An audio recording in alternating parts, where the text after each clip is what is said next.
Bapak, Ibu, dan saudara terkasih, sebelum kita melakukan ibadah di pagi hari ini, kami akan menyampaikan beberapa informasi terkait dengan warta jemaat.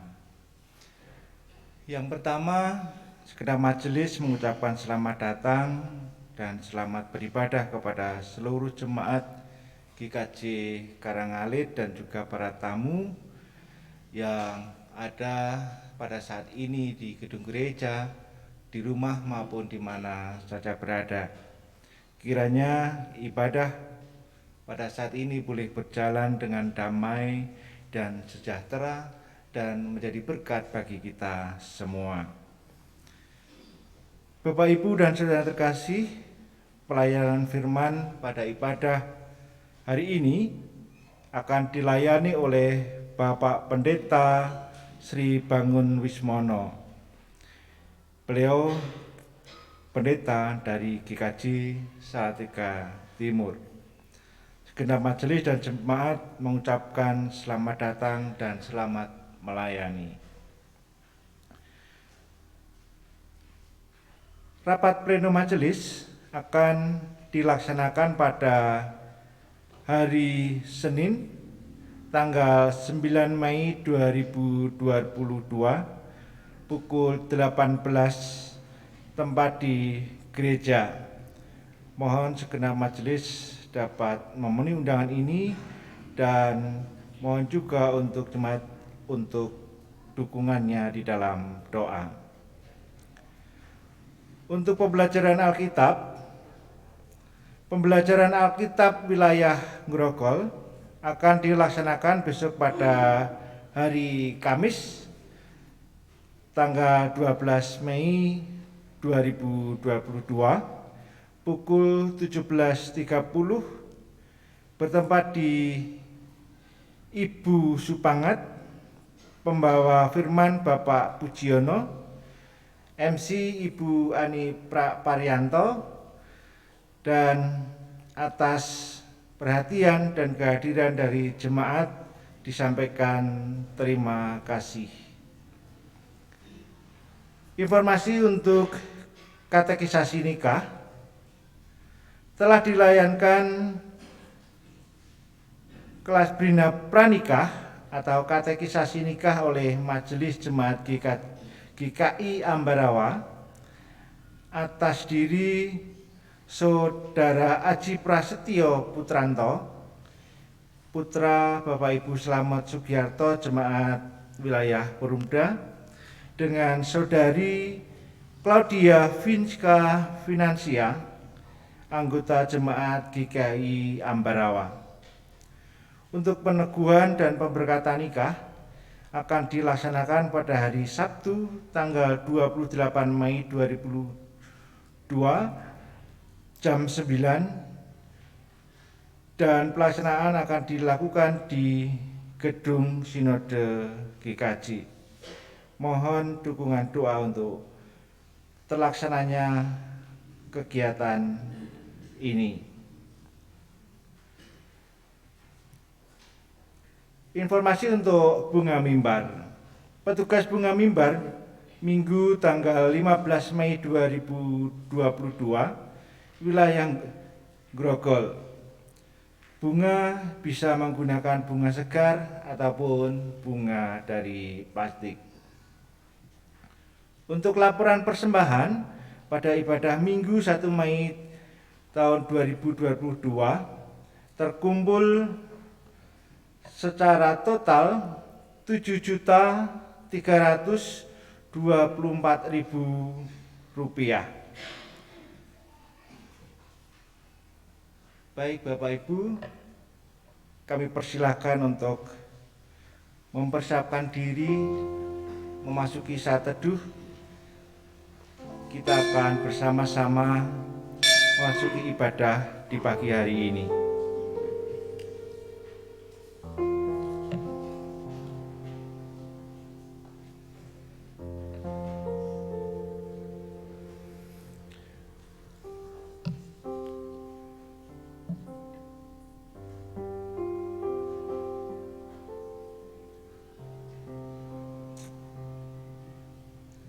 Saudara-saudaraku yang dikasihi Tuhan,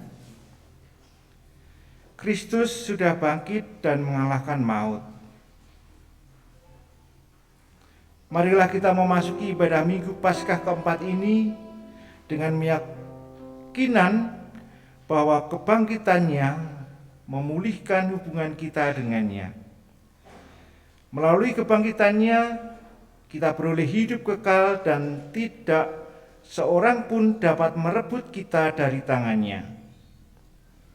Mari kita sambut kemenangan Kristus dengan bangkit berdiri dan kita bersama-sama menyanyikan maut sudah menyerah.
Ibadah Minggu Paskah keempat ini kita khususkan dengan pengakuan bahwa pertolongan kita adalah di dalam nama Tuhan yang menjadikan langit dan bumi.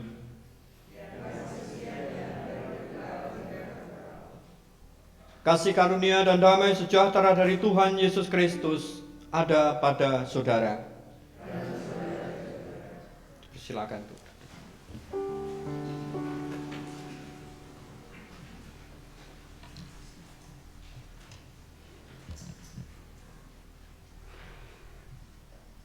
Saudara-saudaraku yang dikasihi Tuhan, di Minggu Paskah keempat ini, kita diajak untuk menghayati jawaban Yesus kepada orang-orang Yahudi yang merasa ragu akan keberadaan Yesus sebagai Mesias. Keraguan-raguan atau ketidakpercayaan sering muncul karena kita hanya melihat dengan mata jasmani, namun kemudian tidak mencoba menghidupinya dengan mata hati. Bila kita percaya bahwa Yesus adalah Mesias, maka sudah semestinya kita menghidupi percaya itu dengan cara menjadi pelaku firman-Nya. Tidak hanya merasa menjadi milik Tuhan, namun juga merasa memiliki Tuhan sebagai gembala kita. Tuhan menjanjikan hidup kekal kepada setiap orang yang percaya kepadanya dan bersedia melakukan apa yang menjadi kehendak-Nya. Kita tahu bahwa Yesus dan Bapa adalah satu. Saudaraku, masihkah kita ragu akan karya penyelamatannya kepada kita? Umat menyanyikan Kidung Pasamuan Jawi nomor 275 bait 1 dan 2. Srono mandeng ing salib.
Saudara-saudaraku yang dikasihi Tuhan, Yesus memerintahkan kepada kita untuk saling mengasihi sama seperti Yesus mengasihi kita.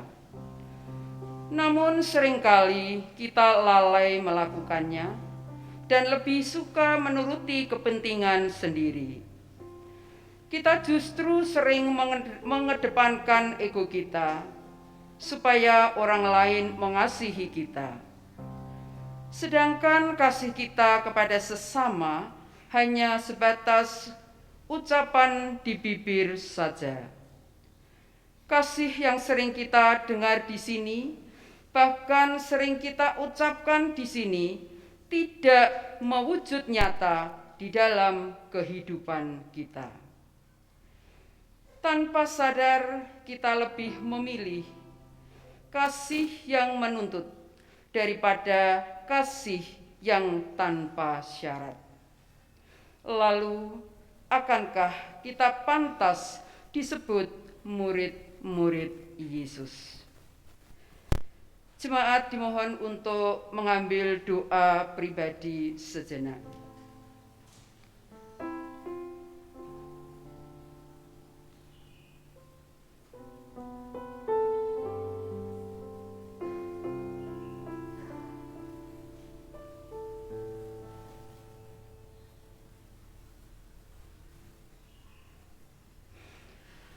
Mari kita sesali dosa-dosa kita dengan menyanyikan lagu Kidung Jemaat 25 bait 1 dan 2. Ya Allahku di cahayamu.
Kepada setiap orang yang dengan sungguh-sungguh datang di hadapannya, mengakui setiap dosa dan mau bertobat, diberitakan anugerah Tuhan, seperti yang dinyatakan dalam Wahyu pasal 7 ayat 17 yang demikian.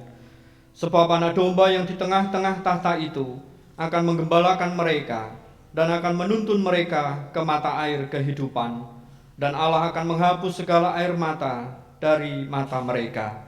Demikian berita anugerah dari Tuhan. Mari kita sanggupi berita anugerah ini dengan menyanyikan Ku Berbahagia.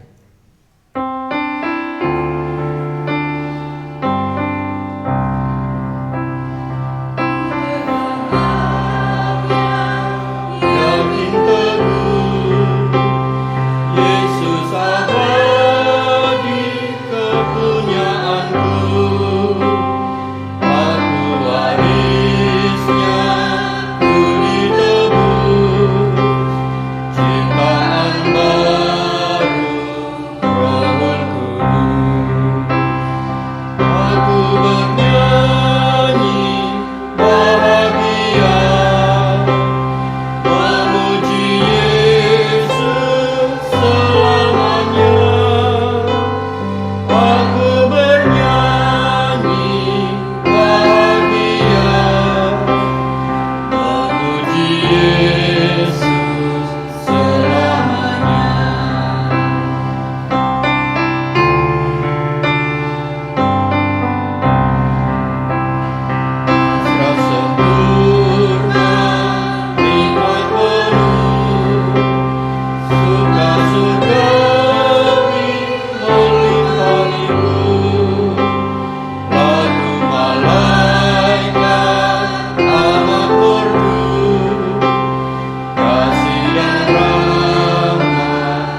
Ibu bapak, saudara-saudari, anak-anak kekasih Kristus, saatnya kita bersama menerima sabda Tuhan.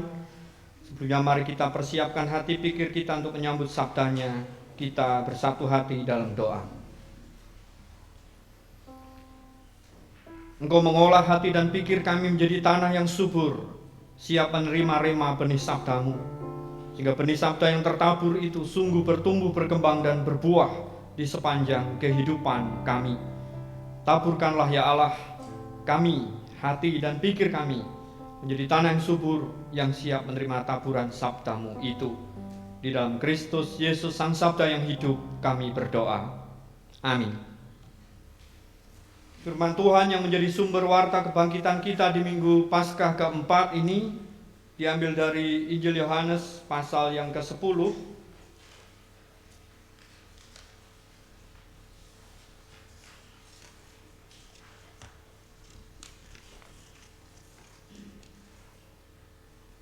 Injil Yohanes pasal 10 ayat 22 sampai yang ke-30. Injil Yohanes pasal 10 ayat 22 sampai 30. Yesus ditolak oleh orang Yahudi. Tidak lama kemudian tibalah hari raya pentahbisan Bait Allah di Yerusalem. Ketika itu musim dingin. Dan Yesus berjalan-jalan di Bait Allah di Serambi Salomo. Maka orang-orang Yahudi mengelilingi dia dan berkata kepadanya, "Berapa lama lagi engkau membiarkan kami hidup dalam kebimbangan? Jikalau engkau Mesias, katakanlah terus terang kepada kami." Yesus menjawab mereka, "Aku telah mengatakannya kepada kamu, tetapi kamu tidak percaya. Pekerjaan-pekerjaan yang kulakukan dalam nama Bapa-Ku, itulah yang memberikan kesaksian tentang Aku. Tetapi kamu tidak percaya, karena kamu tidak termasuk domba-dombaku. Domba-dombaku mendengarkan suaraku, dan aku mengenal mereka, dan mereka mengikut aku. Dan aku memberikan hidup yang kekal kepada mereka, dan mereka pasti tidak akan binasa sampai selama-lamanya, dan seorang pun tidak akan merebut mereka dari tanganku. Bapa-Ku yang memberikan mereka kepadaku lebih besar daripada siapapun, dan seorang pun tidak dapat merebut mereka dari tangan Bapa. Aku dan Bapa adalah satu." Demikian Injil Yesus Kristus. Yang berbahagia ialah mereka yang mendengarkan firman Tuhan dan yang memeliharanya. Haleluya.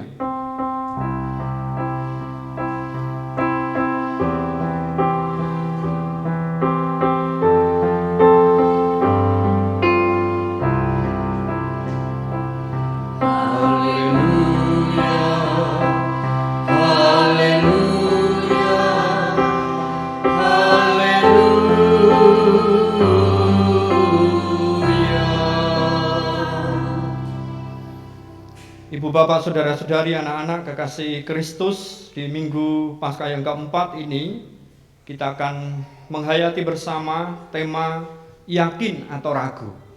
Yakin atau ragu. Ini bagian yang harus kita renungkan secara mendalam, karena dalam perjalanan hidup atau perjalanan kehidupan kita, baik kehidupan di duniawi ini maupun kehidupan iman, kita senantiasa dihadapkan dalam persimpangan-persimpangan yang tidak mudah. Sehingga bagaimana kita mengambil keputusan, mengambil sikap untuk menetapkan langkah mana yang harus ditempuh. Dan pasti setiap langkah yang kita pilih ada konsekuensi-konsekuensi atau akibat langsung yang akan kita terima. Dengan demikian, tema yakin atau ragu menjadi bagian peneguh bagi kita apa yang akan kita lakukan, apa yang akan kita lakukan di dalam laku kehidupan kita, terkhusus dalam relasi keimanan kita kepada Tuhan. Nas yang hendak kita perhatikan dari Yohanes pasal 10 ayat 24. "Berapa lama lagi engkau membiarkan kami hidup dalam kebimbangan? Jikalau engkau Mesias, katakanlah terus terang kepada kami." Berapa lama lagi engkau membiarkan kami hidup dalam kebimbangan? Jikalau engkau Mesias, katakanlah terus terang kepada kami. Ada ungkapan yang dituliskan oleh H.R. Tirmizi. Ini memang bukan tokoh Kristen, tetapi bisa menolong kita untuk menghayati tentang sebuah keyakinan itu. Tinggalkanlah segala sesuatu yang meragukanmu dan ambillah yang tidak meragukanmu. Biarpun ini lalu bertolak belakang dengan René Descartes, karena René Descartes mengatakan bahwa hidup harus dalam keraguan. Tetapi konsep yang diungkapkan oleh Pak René Descartes ini berbicara tentang tidak mungkin peradaban ini akan terjadi kalau tidak ada keraguan. Orang ragu akan masa depannya sehingga dia memikirkan kira-kira apa yang harus dilakukan untuk lalu mencapai masa depan yang lebih baik. Misalnya dalam situasi pandemi ini, keraguan apakah pandemi ini akan berakhir lalu beralih ke endemi? Apa yang harus dipikirkan agar pandemi ini berakhir dan beralih ke endemi? Tentu akan berpikir keras orang yang ragu, meragukan itu. Harus cari obat, harus cari vaksin, harus cari solusi-solusi yang baik untuk lalu beralih dari pandemi ke endemi. Tapi itu dalam sisi positif. Karena keraguan yang negatif lalu justru membelenggu dan orang hanya diam dan tidak mampu bergerak. Itu dalam ungkapan Pak René Descartes. Tapi dalam ungkapan Tirmizi ini, tinggalkanlah segala sesuatu yang meragukanmu dan ambillah yang tidak meragukanmu. Artinya apa yang menjadi pegangan kehidupan kita itu harus dipegang teguh. Karena ketika kita sungguh-sungguh meyakini itu dan dipegang teguh, memperteguh langkah kehidupan kita. Kalau dalam jargon politik lalu dikatakan yen wedi aja wani-wani, yen wani aja wedi-wedi. Mungkin ibu bapak pernah mendengar itu. Artinya bahwa ketika berani ya berani. Tapi nek wedi ya udah, kalau takut ya sudah, berhenti saja. Ini hampir sama, mau mengatakan bahwa yakinlah dan peganglah apa yang kamu yakini itu. Kita akan memperhatikan apa toh itu ragu. Ragu adalah sebuah sikap bimbang kurang percaya, sehingga bimbang juga disebut sebagai ragu atau kurang percaya. Kalau orang Jawa mungkin dikatakan, kalau bahasa Salaman tempat saya itu minggring-minggring. Mungkin salah tiga madep mangung ya, maju mundur begitu. Ya minggring itu antara yakin dan ragu, setengah yakin setengah ragu. Bimbang, ragu, kurang percaya. Kita perhatikan dalam konteks bacaan kita, orang-orang Yahudi menjadi ragu di saat ketidakpastian. Ketidakpastian apa? Ini menjadi bagian yang bisa kita renungkan secara mendalam ketika orang-orang Yahudi lalu meragukan tentang siapa Yesus.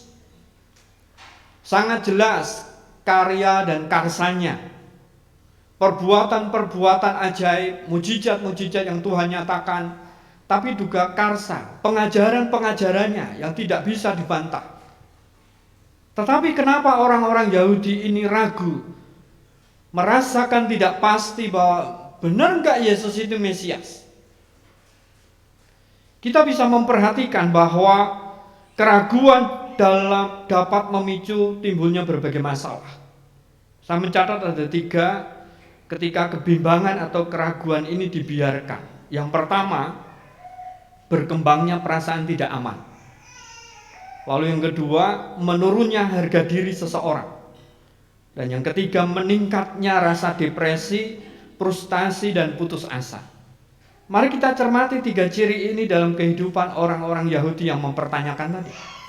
Berkembangnya perasaan tidak aman. Jelas, mereka merasa tidak aman. Benar enggak ini Yesus ini Mesias? Nek tak delok-delokke, nek tak amat-amati, saya perhatikan, di sisi lain iya, di sisi lain tidak. Kenapa di sisi lain iya, di sisi lain tidak? Nanti akan kita perhatikan konsep Mesias orang-orang Yahudi dan konsep Mesias bagi orang-orang Kristen. Akan kelihatan perbedaannya. Sehingga mereka merasa tidak aman atau nyaman. Sehingga seolah dimanapun Yesus berada, mata dan telinga mereka juga mengikuti. Kene ngene, kita perhatikan di ending, di cerita berikutnya, di ayat-ayat berikutnya. Ketika Yesus mengatakan di ayat 30, aku dan Bapa adalah satu. Wah, ini titik lemah Yesus ini. Balangi batu saja, dirajam saja. Karena lu menyamakan manusia dengan Allah. Perasaan tidak aman, perasaan tidak nyaman. Lalu yang kedua, menurunnya harga diri seseorang. Sehingga harga diri mereka menjadi berkurang. Lalu membanding-bandingkan dengan yang lainnya. Bahkan membandingkan secara langsung dengan diri Yesus. Oh iya ya, aku aduh, berbeda. Dia penuh kuasa, dia penuh mujizat. Pengajarannya berbobot, berkarisma. Aku, harga dirinya turun. Dan adaan itu bahasa Indonesianya, kebiasaannya, ketika seseorang sudah lalu turun harga dirinya, dia akan mencari celah untuk menghancurkan orang lain yang menjadi saingannya. Sehingga setidaknya harga dirinya menjadi naik. Entah melalui fitnah, entah melalui gibah, atau kata-kata yang lalu merendahkan pihak lain itu. Terutama Yesus tentunya. Lalu yang ketiga, meningkatnya rasa depresi, frustasi, dan putus asa. Di ayat tadi menjadi jelas, ayat nas kita tadi menjadi jelas. Berapa lama lagi engkau membiarkan hidup kami dalam kebimbangan? Sebagai sebuah ekspresi depresi, sebagai sebuah ekspresi frustasi, sebagai sebuah ekspresi keputusasaan. Kita perhatikan, bukan kekurangan informasi yang menjadi kendala, melainkan ketidaksediaan untuk percaya. Karya dan karsa Yesus sangat jelas. Mereka pentelengi terus, mereka dengarkan terus pergerakan Yesus dimanapun mereka amat-amati. Artinya bahwa informasi-informasi tentang siapa atau Rabi Yesus ini, mereka sudah sangat paham, mereka sudah sangat tahu. Dari mata fisik mereka yang melihat secara langsung akan karya dan karsa Kristus, juga mendengar berita-berita dari orang lain yang sudah menerima karya mujizatnya. Tapi titik kuncinya, ketidaksediaan untuk percaya. Mari kita perhatikan dalam kamus Alkitab, Mesias, Al-Masih, Masiah dalam bahasa Ibrani atau Kristus dalam bahasa Yunani, artinya yang diurapi oleh Tuhan. Sehingga Yesus disebut Kristus karena dialah yang dipilih Allah menjadi penyelamat dan Tuhan. Itu dalam kamus Alkitab. Kita akan memperhatikan perbedaan konsep Mesias orang Yahudi dan Kristen. Sehingga kenapa orang-orang Yahudi tadi tidak percaya, tidak menerima Yesus sebagai Mesias. Dalam benak orang-orang Yahudi, Mesias yang pertama adalah pemimpin politik. Sehingga dalam pergerakan mereka, dalam benak mereka, mereka punya konsep bahwa pemimpin politik ini adalah pilihan Tuhan, lalu keturunan Daud, dan akan mengalahkan musuh-musuh Israel, lalu membuat Israel berjaya. Konsep ini kalau kita tarik dalam konsep teologi Jawa, berkait dengan konsep Ratu Adil. Saya pernah membaca bukunya Pak Bambang Nurseno tentang konsep Ratu Adil dalam Jawa dan dalam konsep Yahudi hampir sama. Pilihan Tuhan, keturunan, tapi bukan keturunan Daud kalau yang keturunan Jawa, lalu mengalahkan musuh, membuat Israel berjaya. Yang pasti yang pernah kita dengar konsepnya adalah Raja kuwi bakal nggawa kawontenan kang tata titi tentrem kartora harja gemah ripah loh jinawi. Konsep ini hampir sama. Pemimpin politik yang diharapkan oleh orang-orang Yahudi ini juga sama. Menjadikan Israel tata titi tentrem kartora harja gemah ripah loh jinawi, mampu mengalahkan Roma, mampu mengalahkan pemerintah-pemerintah lain yang akan menghancurkan Israel. Tetapi kita perhatikan konsep kekristenan membahas tentang Mesias adalah pemimpin rohani. Bukan konsep duniawi, tetapi konsep kekekalan, konsep surgawi. Dari titik yang pertama ini pun orang-orang Yahudi sudah salah konsep. Lalu yang kedua, manusia biasa saja dalam konsep insani, karena disebutkan anak Daud. Tetapi dalam Kristen, ilahi, insani sebagai anak Allah. Sudah berbeda konsep lagi. Dalam benak pikiran orang-orang Yahudi, dia Mesias itu adalah manusia biasa saja, insani karena keturunan Raja Daud. Kita perhatikan yang ketiga, ini aneh, bertolak belakang, tidak mati hidup selamanya. Dalam benak pikiran orang-orang Yahudi, bahwa manusia biasa atau yang insani keturunan Daud itu tidak akan mati, hidup selama-lamanya. Enggak awet nom terus mungkin begitu sampai akhir zaman. Tetapi dalam konsep Kristen mengalami kematian dan bangkit. Mesias itu harus menjalani via dolorosa, jalan kesengsaraan, disalibkan, mati, tapi bangkit. Tapi bagi orang-orang Yahudi konsep Mesiasnya adalah tidak akan mati, hidup selamanya. Kan lalu berkontradiktif dengan manusia biasa tadi. Lalu yang keempat, orang penting dalam agama Yahudi sebagai orang pinunjul dalam orang-orang Yahudi. Tetapi dalam konsep Kristen, anak Allah yang datang untuk membinasakan dosa dan iblis. Sehingga dalam pemikiran orang-orang Yahudi sampai saat ini pun masih menanti Mesias itu. Tapi bagi kita, Mesias sudah datang dalam diri Yesus Kristus. Tentu perbedaan konsep ini menolong kita untuk menghayati, oh kenapa orang-orang Yahudi lalu menanyakan yang seperti tadi. Jika engkau Mesias, katakanlah kepada kami, terus terang kepada kami. Karena dalam benak mereka, loh kok orang menunjukkan ciri-ciri. Mujizatnya oke, mengadakan mujizatnya oke, pengajarannya oke. Tapi kok pergerakan politiknya kok melempem, nggak ada. Nah, kayak itu bukan. Nah, ini yang menjadi kebimbangan mereka. Karena dalam benak mereka ketika memang Mesias Yesus ini sebagai Mesias, pergerakan politiknya pun pasti gencar, menghimpun massa, mulai berkoordinasi, lalu menata strategi kapan akan menggecak perang pemerintah resmi, waktu itu pemerintah Roma. Tapi ini tidak ada tanda-tandanya. Kebimbangan itu yang merasuk dalam hati dan pikiran mereka.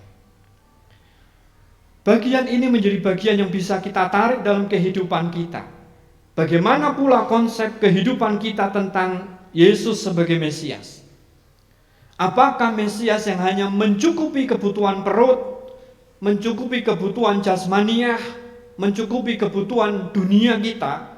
Ataukah konsep Yesus sebagai Mesias yang sungguh-sungguh menjamin keselamatan kita, kehidupan kekal kita? Tentu ini menjadi bagian yang harus kita renungkan secara mendalam. Ketika kita pun salah konsep tentang Mesias, justru keimanan kita menjadi sia-sia. Sehingga bagian yang boleh kita renungkan secara mendalam sebagai contoh.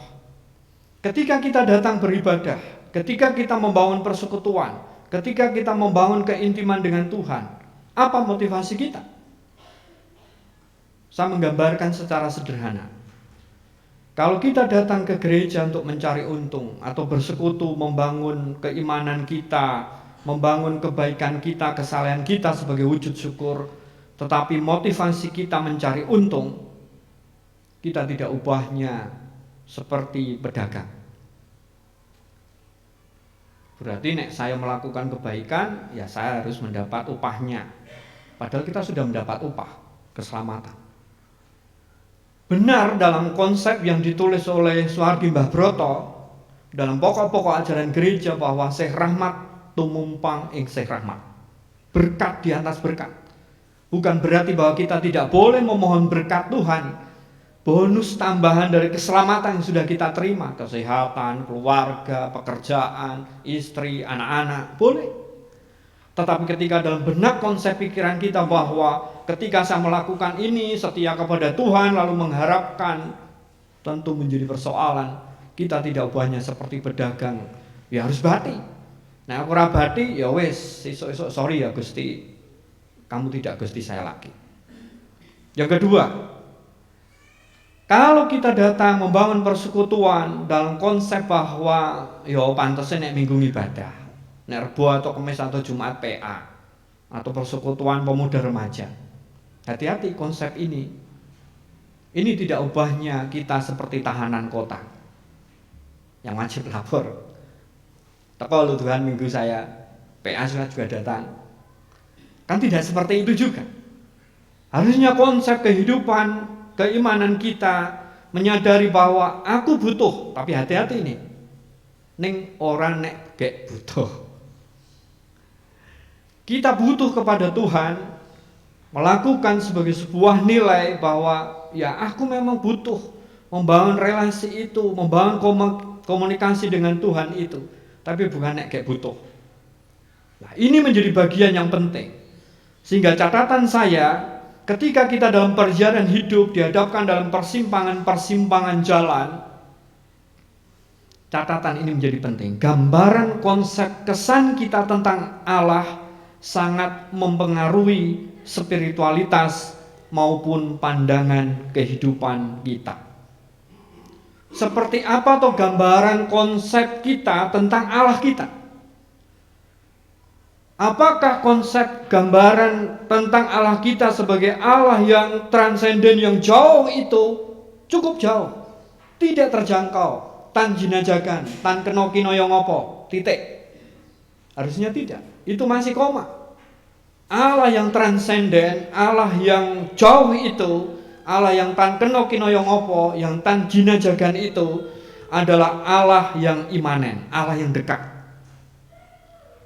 Kalau konsep ini kita pegang, bahwa Allah yang jauh itu sebenarnya Allah yang dekat, tapi bukan jauh dekat 2.000 rupiah. Kalau kita naik angkot. Tapi Allah yang jauh itu adalah Allah yang dekat. Konsep teologi Jawa sangat menolong. Delengen Gusti Allah sing ngecat Lombok, delengen Gusti Allah sing ngecat Rambutan. Artinya bahwa Tuhan yang jauh itu sebenarnya dekat. Bisa kita lihat, bisa kita perhatikan. Sehingga ketika kita memandang alam ciptaannya, ketika kita melihat, kita punya gambaran konsep, oh Allah itu. Wong seko meni, nggih, leres nggih, bunga napa Lombok niku namanya meni nggih. Dari bunganya lalu kecil, hijau, lalu sampai merah. Kalau kita mencermati, punya gambaran, punya konsep, Allah yang jauh itu sebenarnya Allah yang dekat. Dan itu akan mempengaruhi spiritualitas kita, kerohanian kita, pandangan kehidupan kita. Sehingga dalam bacaan kita dikatakan, domba-dombaku mendengarkan suaraku, dan aku mengenal mereka, dan mereka mengikut aku. Kalau ini kita bandingkan di ayat 14, akulah gembala yang baik, dan aku mengenal domba-dombaku, dan domba-dombaku mengenal aku. Ini mau mengatakan bagaimana relasi kedekatan kita dengan Tuhan. Allah yang jauh itu tidak titik, Allah yang transenden itu tidak titik, tetapi masih koma, imanen, yang dekat. Sehingga Allah pun mengenal saya pun mengenal Allah. Tetapi pengenalan itu boleh kita hayati secara mendalam juga. Karena dalam konsep Jawa seringkali dikatakan, kenal kita itu yang seperti apa? Kenal kebo? Kenal kebo itu bersinggung-singgungan tok ning ra kenal betul. Tentu tidak. Tapi kenal yang sungguh-sungguh menghayati secara mendalam Tuhan yang saya sembah, Yesus Kristus, Mesias itu adalah Tuhan yang sungguh-sungguh sebagai gembala saya. Sehingga bagaimana mengatasi keraguan agar kita punya konsep gambaran yang jelas tentang Tuhan yang sangat mempengaruhi kerohanian kita dan pandangan hidup. Saya mencatatnya ada 2.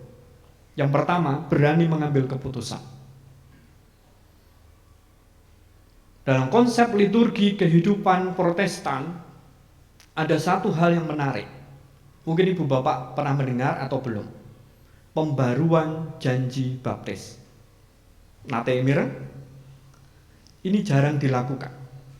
Tetapi di Protestan tradisi ini sebenarnya ada, tapi sudah lama dihilangkan.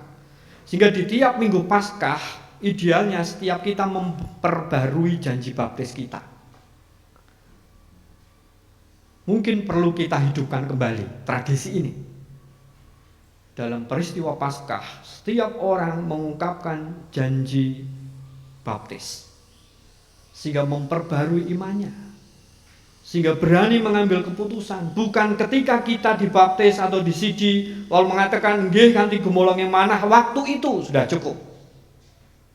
Tapi bagaimana setiap peristiwa, setiap tahun Paskah, atau bahkan mungkin ketika kita ingat waktu disidi atau baptis dewasa, kita mengikrarkan kembali, Engkaulah Tuhan dan Juru Selamatku. Yesus adalah Tuhan dan Juru Selamatku. Mengambil keputusan, membarui, terus memperbarui. Lalu yang kedua, perkuat keyakinan. Kenapa harus diperkuat? Keyakinan keimanan kita ini labil, bukan stabil. Naik turun, naik turun, naik turun terus. Tidak flat. Tidak lurus saja, tapi naik turun, naik turun. Sehingga bagaimana kita harus terus memperkuat keyakinan kita, memperkuat kepercayaan kita di tengah arus pengajaran yang begitu beragam. Tentu kita ingat peristiwa ditemukannya kubur Yesus. Sempat membuat geger. Iman kita mungkin goyah. Wah, nek kubur Yesus ditemukan berarti Yesus punya istri, punya anak, berarti Yesus can mati, ora hidup lagi. Dan pengajaran-pengajaran lain. Sehingga bagaimana kita memperkuat keyakinan kita agar gambaran, konsep, kesan kita tentang Allah itu sungguh-sungguh benar. Dua ini menjadi bagian yang harus kita hidupi, sehingga tentu meneguhkan keyakinan kita. Sehingga catatan akhir saya, kebenaran sejati itu dipercayai atau tidak dipercayai adalah tetap kebenaran, tidak berubah dan tidak dapat diubah. Kebenaran sejati tentang Yesus sebagai Mesias, Tuhan dan Juru Selamat, Gembala yang agung, itu dipercaya atau tidak percayai adalah tetap kebenaran. Tapi berbahagialah saya, ibu bapak, saudara-saudari, anak-anak kekasih Kristus yang tetap memegang kebenaran sejati itu, bahwa Yesus adalah Mesias, bahwa Yesus adalah Tuhan dan Juru Selamat, bahwa Yesus adalah Gembala yang agung, sehingga tidak akan berubah, tetap berpegang teguh, bahkan tidak dapat diubah. Karena konsep keyakinan, keimanan kita yang teguh. Sehingga dua bagian tadi saya katakan, mari kita terus mengambil keputusan dengan tepat. Kita memperbarui keimanan kita dan perkuat keyakinan kita. Karena kehidupan iman kita tidak stabil, tapi labil. Dengan demikian, tentu jalan mana yang harus kita pilih? Jalan keyakinan, bukan jalan keraguan. Selamat memasuki minggu Paskah yang keempat. Tuhan menolong dan memberkati kita. Amin. Kita masuk dalam keheningan kita.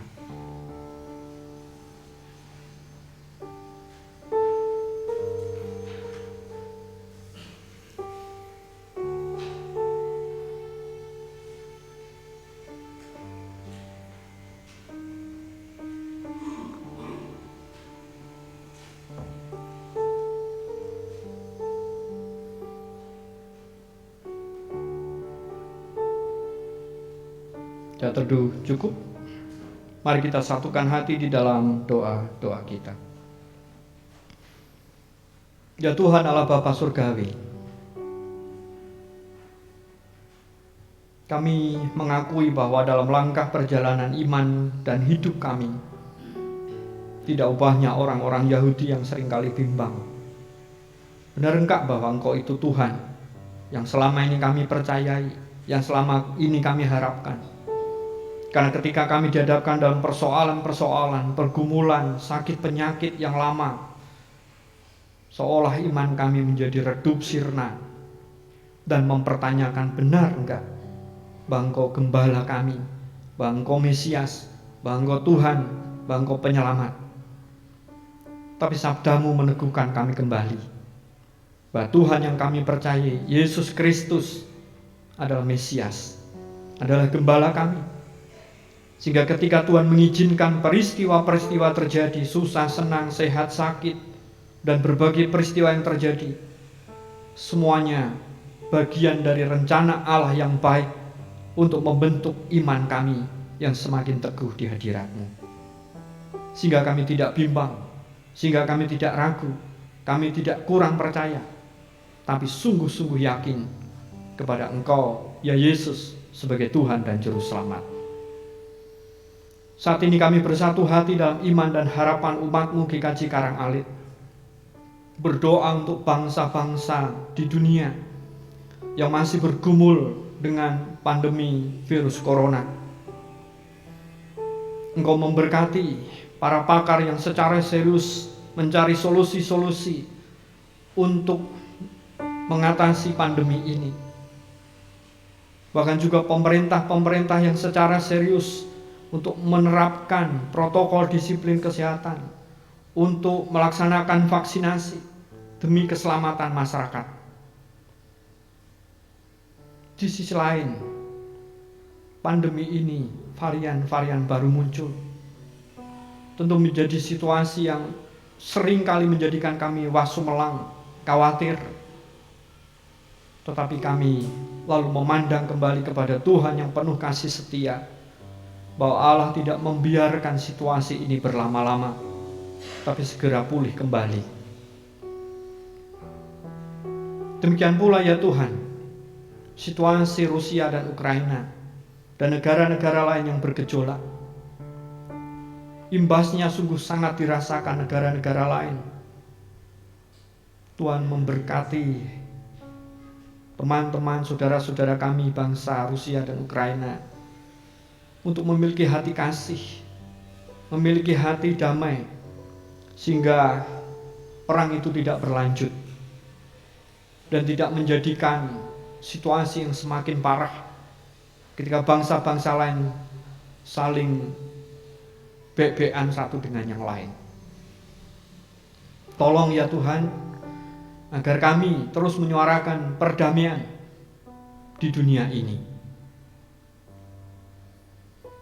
Terkhusus ya Tuhan, bangsa Indonesia memasuki tahun politik, pemilu maupun pilkada yang akan diselenggarakan tahun 2024. Memang masih lama, tapi situasi-situasi mulai memanas.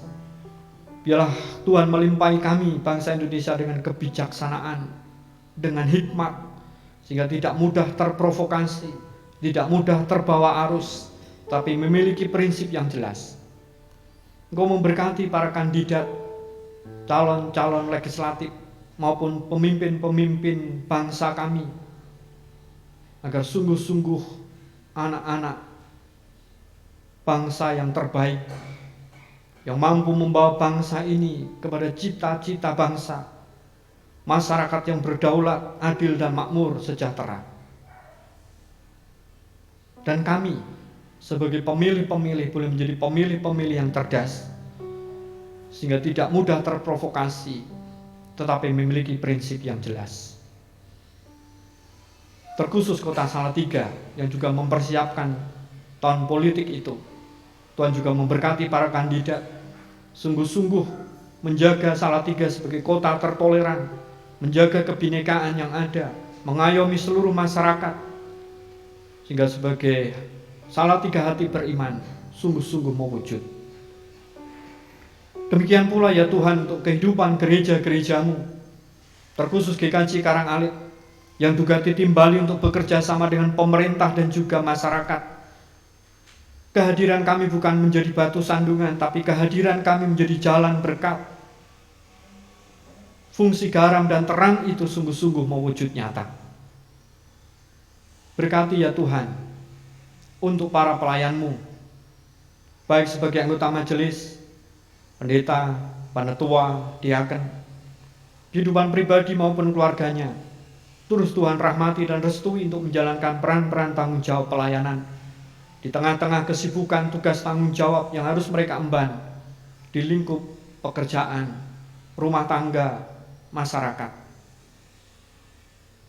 Engkau senantiasa melimpahi dengan hikmat kebijaksanaan, sehingga fungsi peran penggembalaan yang dilaksanakan oleh teman-teman anggota majelis di GKJ Karangalit ini terus difungsikan dengan baik, sehingga mewujudkan keintiman dengan Tuhan, kehangatan persaudaraan, dan kepedulian dengan sesama juga terus mewujud.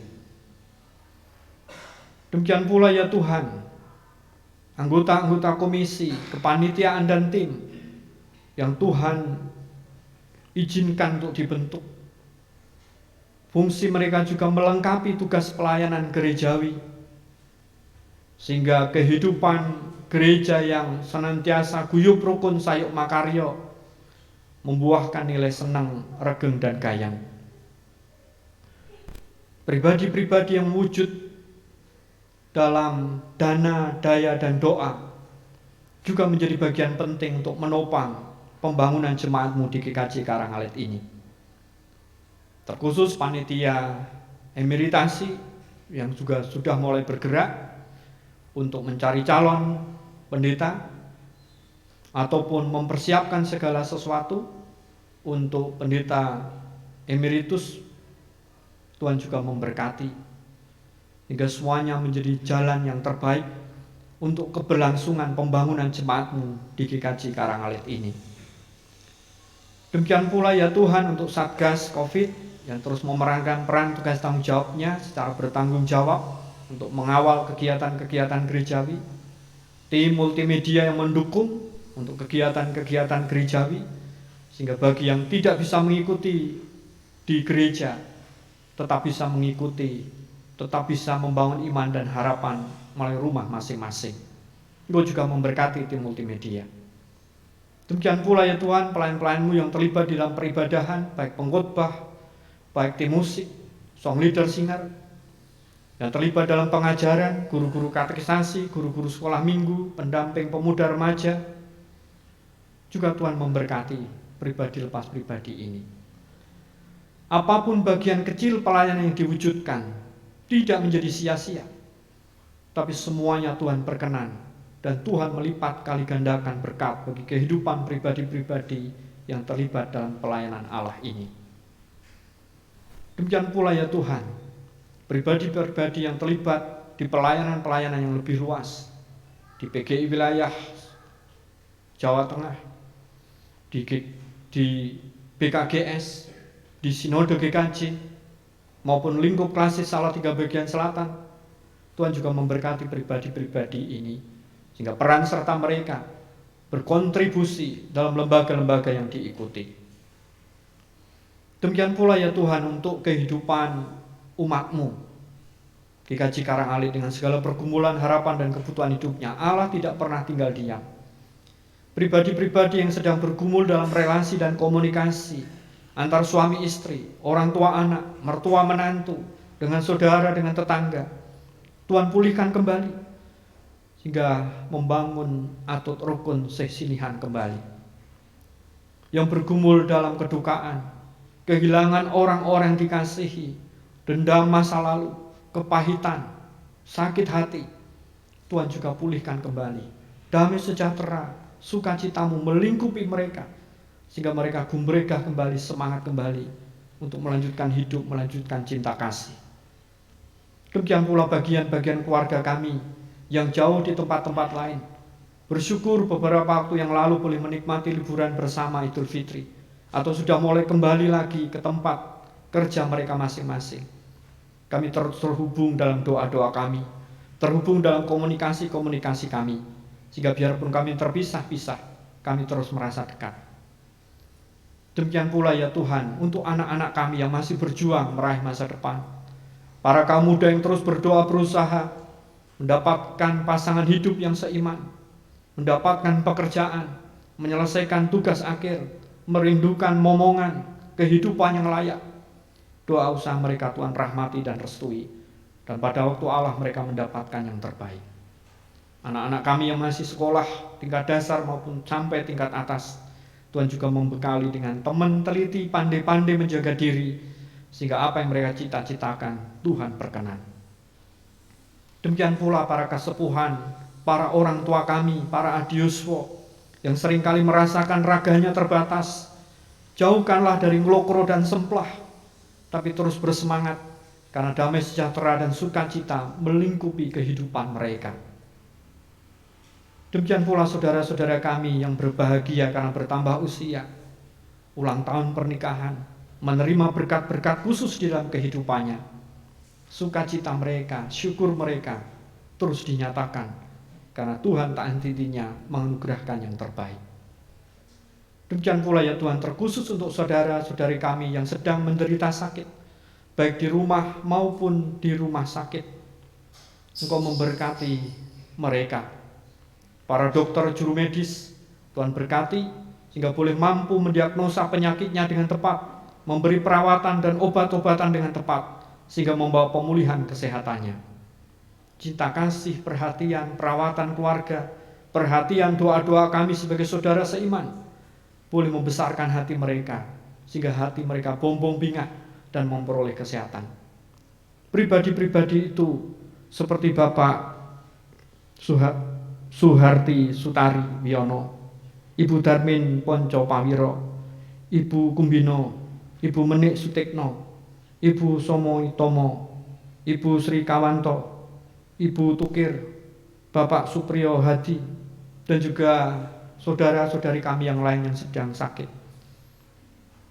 Damai sejahtera sukacitamu melingkupi mereka, sehingga mereka bersemangat untuk mendapatkan pemulihan kesehatan yang dari Allah. Demikian pula ya Tuhan, keluarga-keluarga Kristen GKJ Karangalit, kami serahkan ke dalam berkat penyertaan-Mu. Engkau senantiasa melimpahi dengan damai sejahtera, sukacita, kesehatan, keharmonisan, kesuksesan, kecukupan rezeki, sehingga keluarga-keluarga ini terus memerankan peran-peran mereka untuk mengasuh, membimbing, mendidik anak-anaknya menjadi anak-anak yang takut akan Tuhan dan anak-anak yang bekti kepada orang tua. Setiap pekerjaannya Tuhan berkati, boleh mendatangkan kecukupan rezeki untuk melanjutkan kasih kepada Tuhan dan sesama. Ya Tuhan, Engkau mendengar ungkapan isi hati pribadi lepas pribadi umat-Mu. Kami serahkan dalam kuasa dan kebijaksanaan Allah. Inilah ya Tuhan, panuwun dan panyuwunan kami, yang kami serahkan di dalam nama Tuhan Yesus Kristus yang sudah mengajar kami berdoa.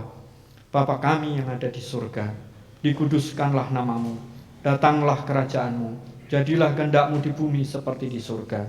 Berikanlah kami pada hari ini makanan kami yang secukupnya, dan ampunilah kami akan kesalahan kami, seperti kami juga mengampuni orang yang bersalah kepada kami.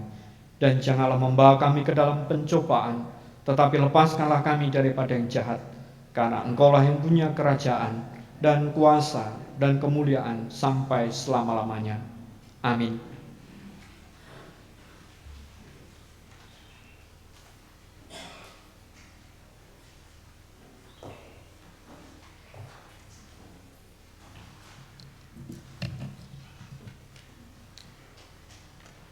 Umat kami undang bangkit berdiri.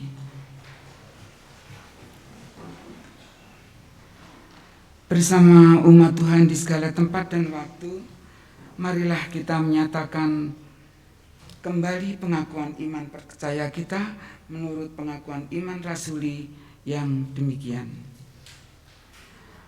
Aku percaya kepada Allah, Bapa yang Maha Kuasa, Khalik langit dan bumi, dan kepada Yesus Kristus, anaknya yang tunggal Tuhan kita, yang dikandung daripada Roh Kudus, lahir dari anak darah Maria, yang menderita di bawah pemerintahan Pontius Pilatus, disalibkan, mati dan dikuburkan, turun dalam kerajaan maut. Pada hari yang ketiga bangkit pula dari antara orang mati, naik ke surga, duduk di sebelah kanan Allah, Bapa yang Maha Kuasa, dan akan datang dari sana untuk menghakimi orang yang hidup dan yang mati. Aku percaya kepada Roh Kudus, gereja yang kudus dan am, persekutuan orang kudus, pengampunan dosa, kebangkitan orang mati, dan hidup yang kekal. Umat dipersilakan duduk kembali.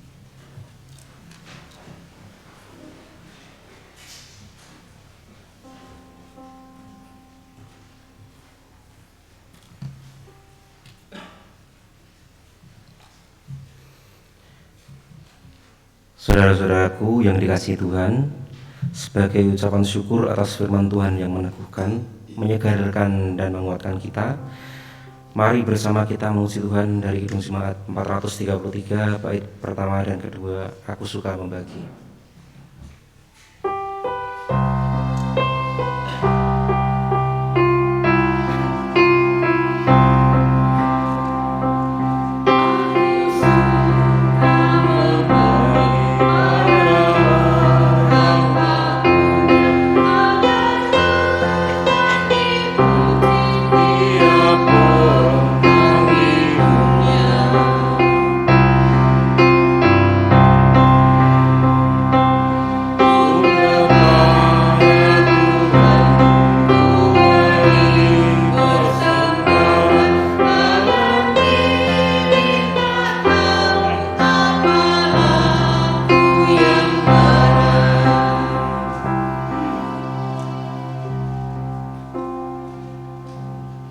Persembahan yang sudah kita kumpulkan di awal ibadah tadi, kita landaskan pada firman-Nya yang demikian. Kebajikan dan kemurahan belaka akan mengikuti aku seumur hidupku, dan aku akan diam dalam rumah Tuhan sepanjang masa. Mazmur 23 ayat yang ke-6. Bagi jemaat yang belum sempat mengumpulkan persembahan, bisa memasukkan persembahan ke dalam kotak persembahan yang tersedia pada saat ibadah usai. Jemaat, kami undang untuk bangkit berdiri. Mari kita berdoa.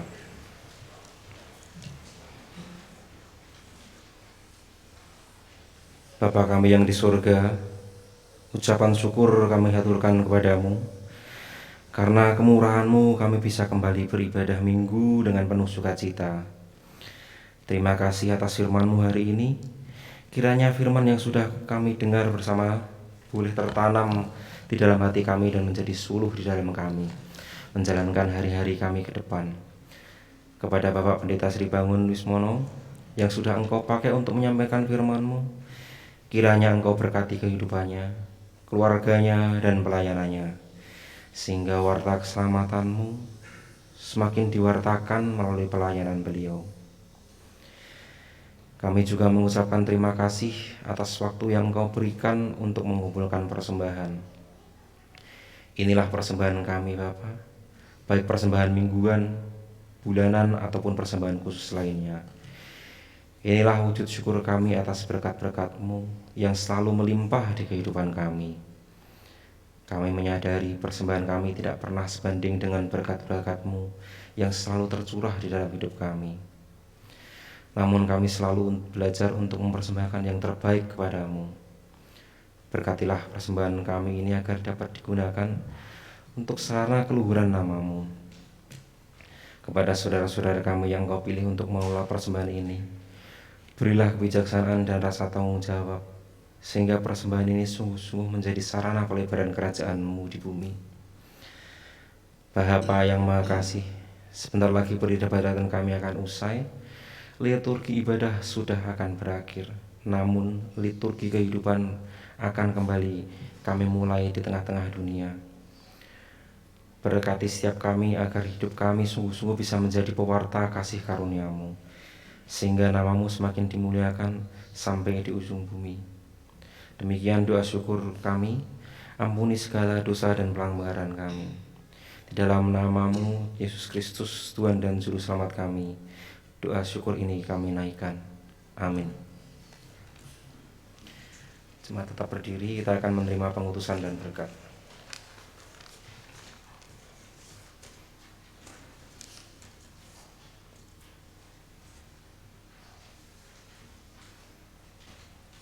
Saudara-saudaraku yang dikasihi Tuhan, pulanglah dengan damai sejahtera, lanjutkanlah kehidupan di jalan Tuhan, apapun yang terjadi. Hapuslah keraguanmu dan semakin yakinlah bahwa Dia yang sudah bangkit itu adalah Mesias, Sang Juru Selamat dunia. Ia akan memberikan hidup yang kekal kepada siapapun yang mau mengikut Dia, berjalan bersama-sama Dia, dan hidup di dalam Dia. Arahkanlah hati kehidupan kita untuk menerima berkat Tuhan. Tuhan memberkati saudara dan melindungi saudara. Tuhan menyinari saudara dengan wajah-Nya dan memberi saudara kasih karunia. Tuhan menghadapkan wajah-Nya kepada saudara dan memberi saudara damai sejahtera hari ini sampai Kristus datang. Amin. Bingao sisau Gusti kula puji.